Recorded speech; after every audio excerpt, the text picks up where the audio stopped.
Back in the 1960s, there were a number of us that were concerned about the long-range support that Southeast Michigan, and particularly Detroit, needed coming out of the difficult economic times we'd experienced then. And we noted that around the country, there were leadership communities that created an institution called a community foundation. And this is a giver's vehicle, makes it easy for people to leave a legacy or make a contribution that could be shared with the community under the leadership of an excellent staff and a good board. And that's what we were able to create some 30 years ago here in Detroit. When people ask me, why is the Community Foundation so successful? I say it's because of the board and all of the hundreds of volunteers that help us. From day one, we've had one of the best boards in this community, and in fact, I think among our peers nationwide. They're not beginners. They're committed to our mission. They give us wise advice. They challenge us to make the best better, and they're always there to help us. They'll do anything we ask. In fact, they let us do some really crazy things, and they always say, can you do it? Can you do it well? And will it make a difference? It's the board that has made this organization great. First of all, when Allan walks in the room, the level of class goes up by an order of magnitude. Elvis has come into the building. Allan Gilmour has a sense of humor that I have never seen in anyone else. He's a funny, smart guy. He can inject a Vermont joke at just the right time. He dresses well. When Miriam asked me to do this interview, I said, I'd be happy to do it, coat and tie. And she said, whatever you want. I said, you know what? I think I better wear a tie because I think Allan wears ties in his pajamas. His sartorial splendor makes the board meetings interesting. Allan enjoys people. People like Allan. He can make a point with humor. You understand the point, but you understand it in a most charming way. And by the way, that's the mark of a good leader. He took the reins just before the recession. And what he had to do is make sure that he stabilized the organization.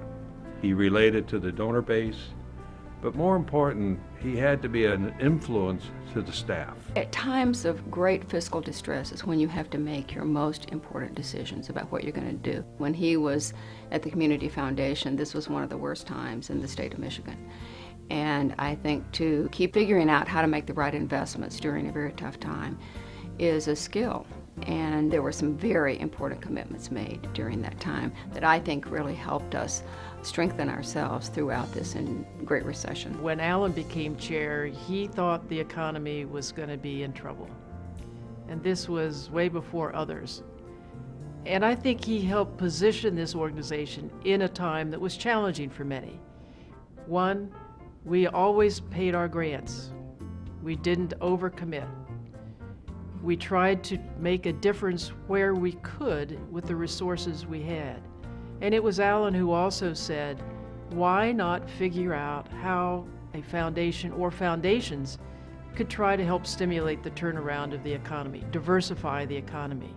And thanks to Allan, we have the New Economy Initiative.